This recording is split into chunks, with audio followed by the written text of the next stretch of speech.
According to Gilborn and Udall, the year 2000, in one education authority, African Caribbean children were the highest achievers on entry to primary school.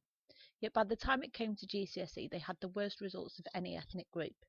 If a group can begin their compulsory schooling as the highest achievers and finish it as the lowest achievers, this suggests that factors internal to the education system may be playing a major part in producing ethnic differences.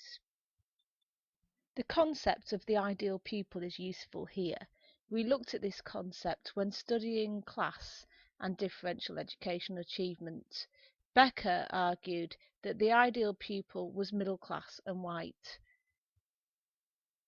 In terms of ethnicity, it is more likely that Chinese and Indian pupils are seen as closest to the ideal pupil, whereas Afro-Caribbean pupils are seen as furthest away.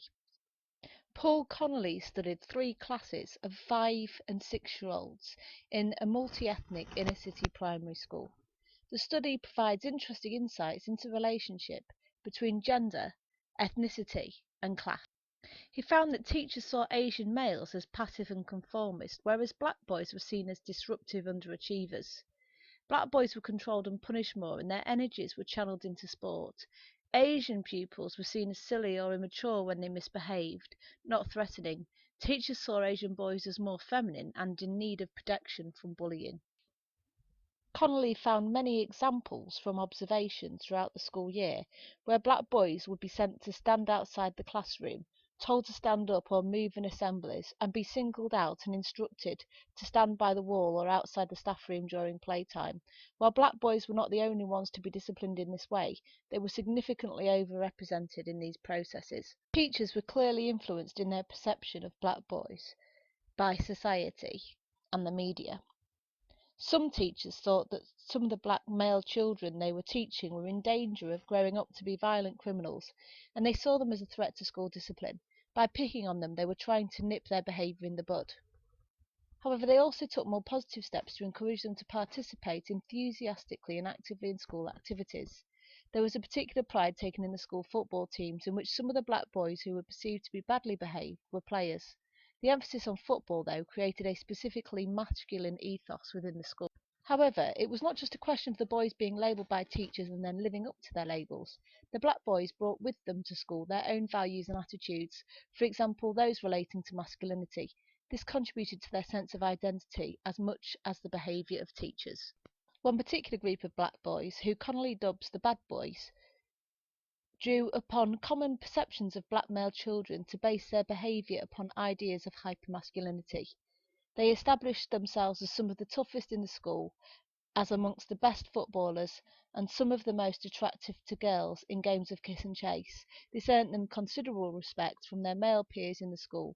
It also encouraged them to concentrate on non-academic ways of earning status and limited their educational progress.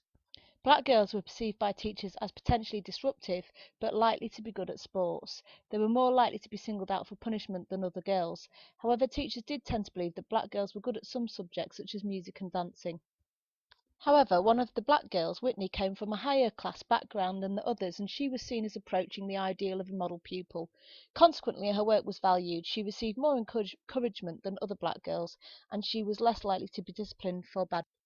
In contrast, Asian boys were seen as silly and immature rather than deviant. Misbehaviour was not seen as a threat to order. Much of their bad behaviour went unnoticed by teachers and was not punished to the same extent as that of black boys. Partly because they were not seen as challenging the school, the identity of South Asian boys was feminised. They were seen as relatively passive and conformist. Some were even described as little by teachers, and some teachers thought that particularly South Asian boys needed looking after because they were vulnerable. Because of this, there was a tendency for other boys who wanted to assert their masculinity to pick on South Asian boys and attack them. This reaffirmed their feminised identity and made it very difficult for them to assert their masculinity. They were largely excluded from football, one of the key areas for asserting masculine identity. Those who did join in football games were sometimes subject to racial abuse. The South Asian boys had difficulty in gaining status as males, and this made it difficult for them to enjoy school and feel confident.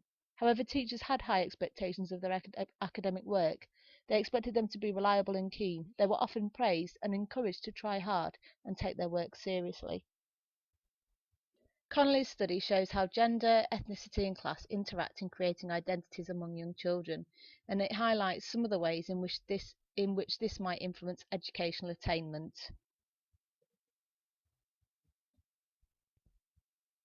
Gilban found that teachers were quicker to discipline black pupils than others for the same behaviour. Gilban argued that this is the result of teachers' racialised expectations. They found that teachers expected black pupils to present more discipline problems and misinterpreted their behaviour as threatening or as a challenge to authority. When teachers acted on this misperception, the pupils responded negatively and further conflict resulted. In turn, black pupils felt teachers underestimated their ability and picked on them. Gilborn concludes that much of the conflict between white teachers and black pupils stems from the racial stereotype teachers hold, rather than the pupils' actual behaviour. They explain the higher level of exclusions from schools of black boys. Cord found that Afro-Caribbean children are told that their way of speaking is inferior and not acceptable. Teachers may hold negative stereotypes and have low expectations of black pupils. They may see them as slow learners and difficult to control. This may lead to low self-esteem among pupils, with the labelling process leading to a self-fulfilling prophecy. This attitude leads to hostility amongst black students. This idea is reinforced by the fact that inequalities of attainment for Afro-Caribbeans become greater as they move through the school system. It would seem the education system actively disadvantages black children. The Wanless report found that black pupils are more likely to be excluded. They're praised less and told off more often, and they're disproportionately put in the bottom sets due to behaviour. They're much less likely to be identified as gifted and talented. Peter Forster supports this. He argues that teachers' stereotypes of black pupils as badly behaved could result in them being placed in lower sets, leading to lower achievement. Jenny Bourne also found that schools tend to see black boys as a threat and label them negatively, leading eventually to exclusion. Cecil Wright's study of a multi-ethnic primary school shows that Asian pupils can also be the victims of teachers' labelling. She found that despite the school's apparent commitment to equal opportunities, teachers held ethnocentric views. That is, they took for granted that British culture and standard English was superior. This affected how they related to Asian pupils. For example, teachers assumed they would have a poor grasp of English and left them out of class discussions or used simplistic childish language when speaking to them. Asian pupils also felt isolated when teachers expressed disapproval of their customs or mispronounced their names. In general, teachers saw them not as a threat, unlike black pupils, but as a problem they could ignore. The effect was that Asian pupils, especially the girls, were marginalised, pushed to the edges and prevented from participating fully. A clear example of this was their attitude when Asian girls tried to maintain privacy when getting changed for PE in the classroom. Another example when handing out letters. I suppose we'll have problems with you girls. Is it worth me giving you a letter if your parents don't allow you to be away from home overnight? Research shows that pupils do not always respond to negative labelling in the same way. Pupils may refuse to accept the label and even decide to prove it wrong by working extra hard. Negative labels do not automatically turn into self-fulfilling prophecies. A good example of pupils responding by rejecting negative labels is Mary Fuller's study of a group of black girls in Year 11 of a London comprehensive school. The girls were untypical because they were high achievers in a school where most black girls were placed in low streams. Fuller describes how instead of accepting negative stereotypes of themselves, the girls channeled their anger about being labelled into the pursuit of educational success. However, unlike other successful pupils, they did not seek the approval of teachers, many of whom they regarded as racist, nor did they limit their choice of friends to other academic achievers.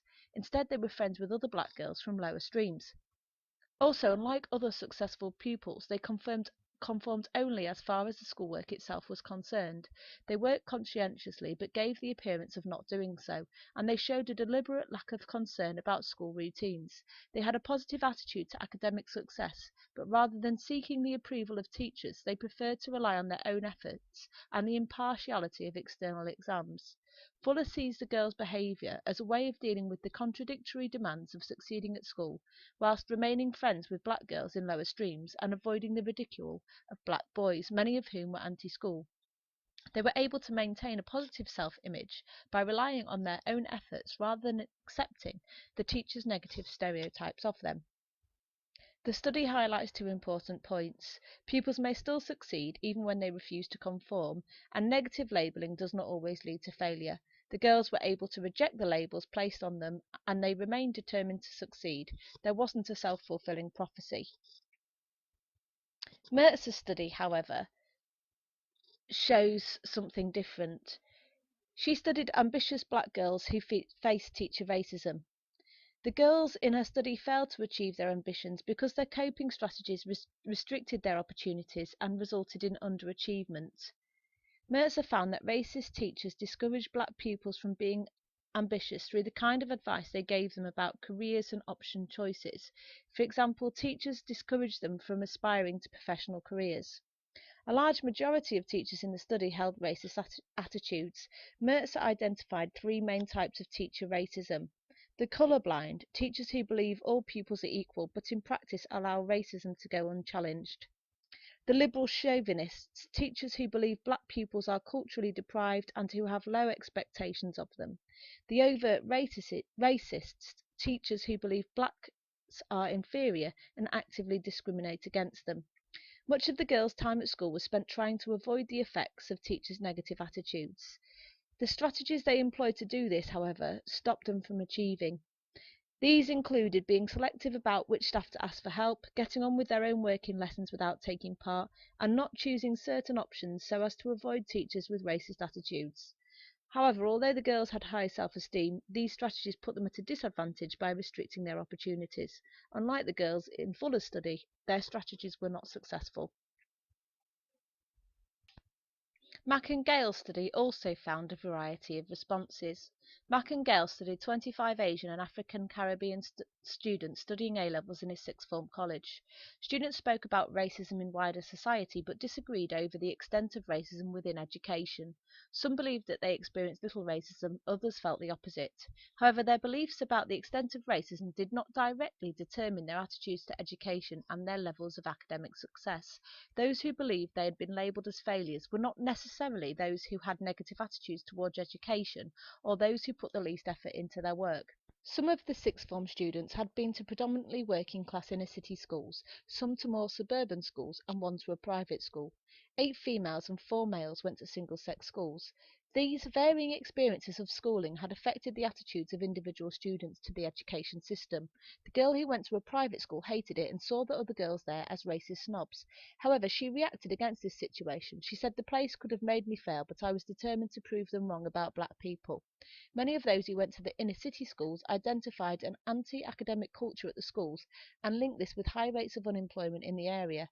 One Asian male, for example, said the teachers treated them as a problem, but without realising that they are one of the main causes of our problems. Teachers did not expect them to do well, but this student believed it's just as bad for the white kids in many ways. Some of the girls thought they benefited from going to single-sex suburban schools. Although there was some racism, the environment was more academic and girls had greater chances of success in science subjects since there were no boys to dominate lessons. Most people saw their parents as a major reason for their success in education, and this could combat teacher labelling. Sewell examined responses and strategies black pupils adopt to cope with racism. Teachers hold a stereotype which see black boys as rebellious, anti-authority and anti-school. One effect of this is that black boys are more likely to be excluded at school. The boys responded in 4 ways. The rebels were influential but only a small group. They rejected the goals and the rules of the school and expressed this through peer group membership. They conformed to the stereotype and believed in their own superiority. They saw white boys as effeminate and saw themselves as sexually experienced and virile. The conformists were the largest group, who was keen to succeed and accepted the goals of the school. They were anxious not to be stereotyped. The retreatists were a tiny minority who disconnected from school and black subcultures. They were despised by the rebels. The innovators were the second largest group. Similar to Fuller's girls, they were pro-education but anti-school. They distanced themselves from the conformists and maintained credibility with the rebels. Sewell shows only a small minority fit the stereotype. Nevertheless, teachers tend to see them all in this way, and this contributes to the underachievement of many black boys, whatever their attitude. Sewell, however, does recognise that there are